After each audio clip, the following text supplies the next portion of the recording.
you need a break from them.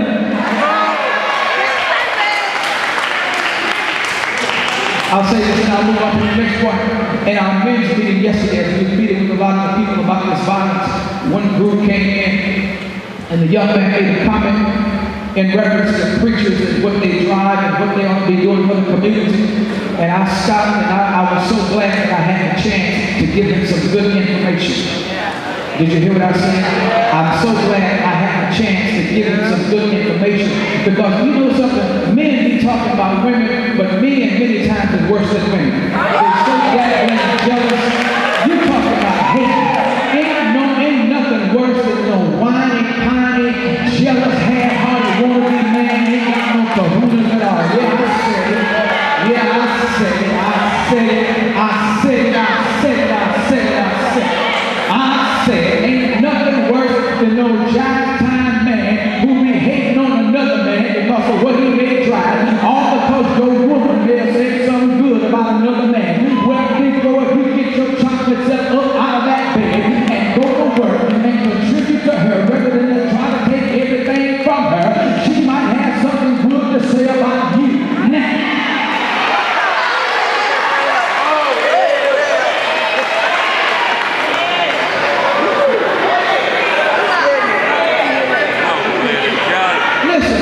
if I see another black man doing well, right on, brother.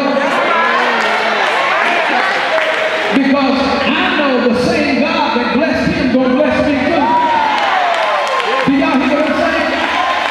And some of you women, you know what blows my mind about y'all? Y'all always be talking about men ain't no good. Well, understand this. Some of y'all sister girls are big liars. They might tell you one thing, but trust me, they'll do something else. Y'all ain't got it all together either. Yeah. And that's why some of the circles y'all run in, some of y'all need to leave alone. This is what he says. He says, blessed is the man that walketh not in the comfort of darkness, nor standeth in the way of sinners, nor sitteth in the seat of the scornful. But then look at verse number 2. Say, neighbor, verse 2. He says, but. Here's the transition. Now everything to the left of the but has now been erased. Now everything to the right of the but has now started a new sentence or a new chapter and a new verse in your life. And the tragedy with many of you, you're going to live in verse number 2 and in verse number 1 at the same time. If you notice that what happens in verse number 1, that's a period after scornful, which means now this story is over. But then in verse number 2, that's a new verse in my life. And I came to tell somebody in this place today that you've been living in verse number 1 too long, and you got to learn how to put a period back. And rather than to put a period on the bad things in your life, you got to comma that. So everything that happened to you 5, 10, 15, 20 years ago, rather than you extricating it from your life, you carry it from year to year to year, and you wonder how and why you can't make the progress that God wants you to make. But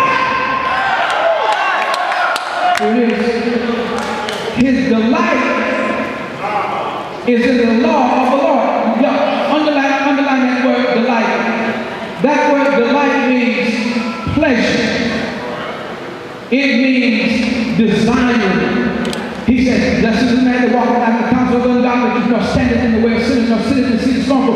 But his pleasure, his desire is in the law of the Lord. What is your source of information? What do you spend your time doing in the day and in the night?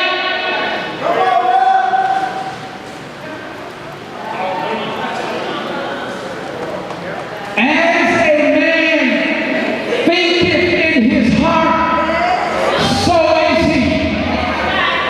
Y'all, simple exercise. Simple exercise. Close your eyes just for a minute. Close your eyes just for a minute. You're at your mother's kitchen table, or you're at your best friend's kitchen table. Whoever fries the best fried chicken, can't you see them as they wash it? Yes. You see them seasoning. They already turned the grease on. They dip the chicken down in the flour. And you now get the beginnings of fried chicken. 3 to 4 minutes into the process, you can smell it all over the house. Now see, that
you think it? How you think you got to where you got to? You can't look at all this sex and not think about it. Now I know some of y'all don't lie. I can't, Rev. You don't lie. I told them this morning in Sunday school, everybody in this building got your own kryptonite. Everybody in here, you got something you can't handle.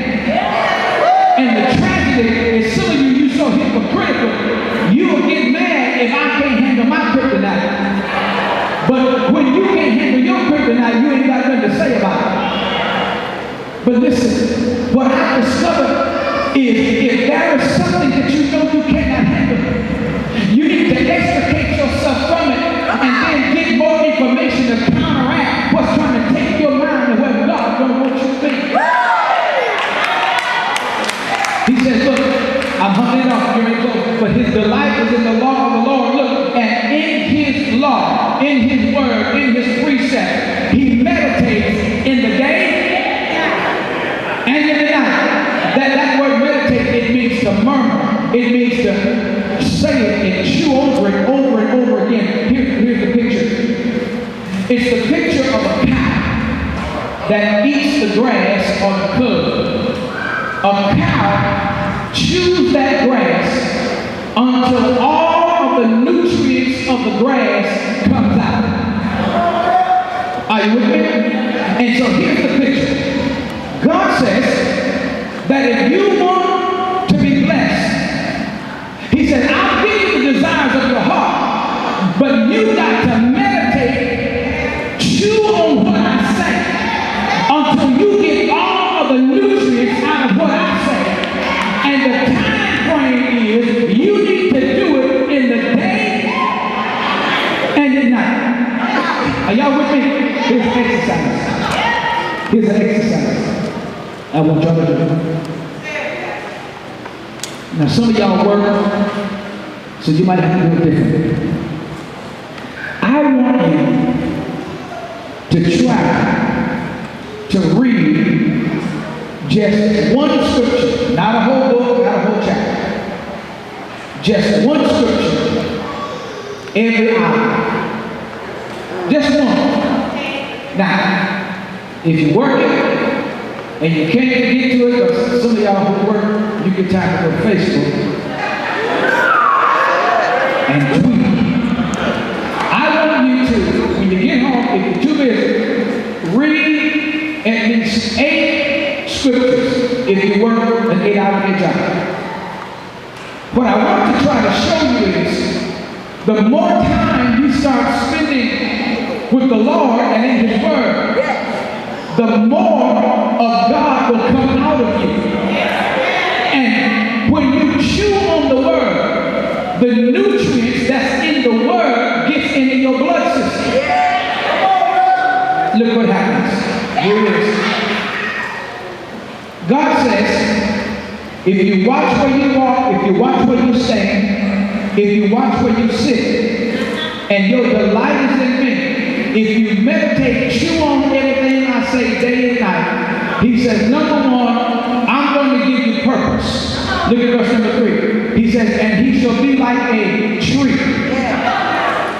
Sometimes we don't understand the value of a tree. If you read a book or a Bible with paper pages, the pages came from a tree.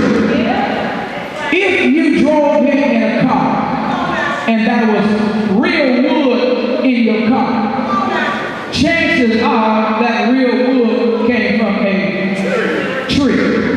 If you are taking notes and you're writing with a number 5 pencil, chances are that pencil came from a tree. And if that didn't float your boat, when you brought your chocolate stuff in this church today, you sitting your behind on a tree. God says, I will give you purpose. But then not only does he say I will give you purpose, he says, but then I'm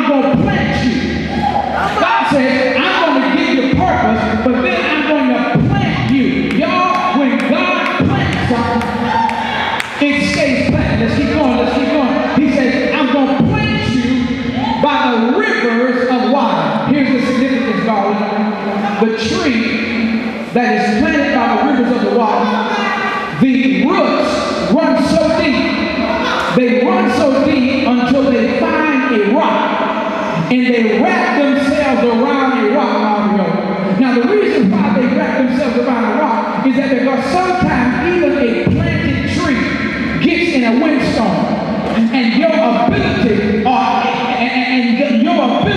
to withstand a windstorm is determined on how deep your roots run.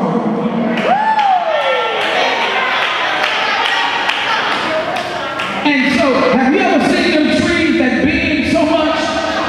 They bend, but they don't break. But then not only does he say that, I'm hearing he says, I'm going to give you purpose. He says, then I'm going to plant you. But then he says, I'm going to also make you productive. He says, that bringing forth his fruit in his season. If you want to know your purpose, and all y'all involved the purpose-driven life and the purpose-driven church, here is your purpose. Your purpose from God's standard is to bring forth fruit. Everybody in here, your job is to bring forth fruit. In other words, you got to reproduce. Let's keep rolling through the text. He says, bring forth fruit in his season. His leaf also shall not wither, and whatever he does shall prosper. Look, God says, I'm going to give you purpose, I'm going to plant you, I'm going to give you productivity, but then he says, I'm going to give you permanence. Now here's what's going to mess you up. Y'all, his leaves shall not wither. The only way a leaf won't wither is if it's inside the house.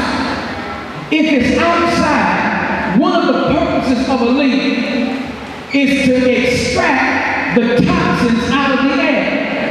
And that leaf, when it turns brown and stuff, that means it has done its job. And now that it has done its job for this season, now it falls to the ground and a new season begins. Are y'all with me? In this text, he says, if you do it my way, I'm going to make you green year-round. I'm going to make you productive year-round. But it all starts with your environment. Put your hands together and give God some praise.